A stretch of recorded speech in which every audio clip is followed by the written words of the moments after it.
Good morning, ma'am. My name is Ronald Pitagal and papakita ko po sa inyo yung code ng aming system po. And unang-una pong code na papakita po namin sa inyo is yung main, and which is yung sign in tab. And then yung second naman po is yung register code. And then yung second din, and yung third po is yung student dashboard. And yung third is admin dashboard, and yung pang-apat po is yung forgot dashboard. Yung mga code po yun, ma'am, is ito po yung mga Python code, and ito po ay simpleng code lang naman po, pero na-master na po namin to, and ito po yung nilalaman po ng aming system or yung code po niya. So makikita nyo po dito na nandito na po lahat. Sa bawat tab po ng code namin is nakaseparate po yung admin, student, and yung iba pa po. So yun lang.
First, you need to secure sign in, input your email and password, and click the register, and you need to create your account and input the full name, username, school ID, email, course, and password.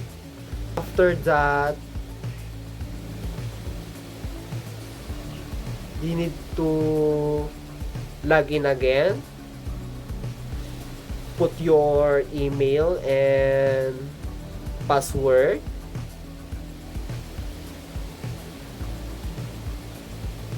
sign in. So this is the result of the announcement alert, quiz announcement, exam announcement, room announcement, project announcement. So nandito na po lahat yung mga kailangan natin. For example po, mag-update po yung mga professor po natin dito. So nunod na po nating mag-chat sa GC para makita ng mga iba at para makita na po lahat ng mga estudyante. So isasend na lang po yung link na itong ginawa po naming system na announcement alert.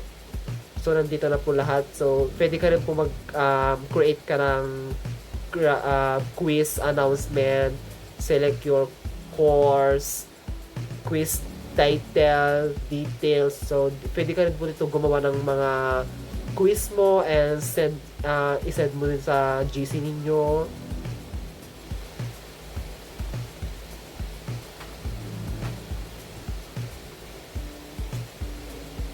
Yun lang po. Pwede ka rin po ditong mag-announcement about sa exam, quiz. Kunyari, mag-announcement ka sa quiz. Type of quiz, details, pwede mong i-announce po lahat-lahat. Nandito na po lahat. On this admin dashboard, ikaw ang magmamanage ng announcements. Like for example, on this quiz announcement, to select courses ay nag-set ako ng all courses para ma-receive ng lahat. Then ngayon, maglalagay naman ako ng quiz title na ang title ay Information Management Quiz. At sa details naman ay pwede mong ilagay kung ano ang coverage ng quiz or time and date. Then click the post announcement kapag okay na ang lahat. Punta naman tayo sa account ng student para malaman natin kung na-receive ba ni student ang announcement ni admin. Posting an announcement is working naman at may makikita tayong remove button para gamitin if the announcement is already seen by the student.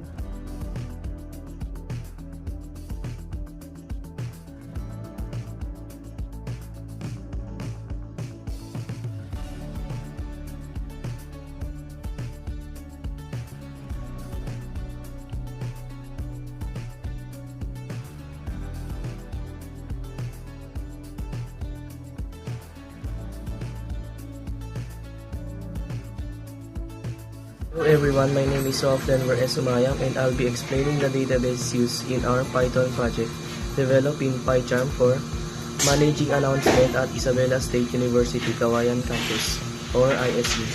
For this project, we use MariaDB to store and organize all students and announcement data.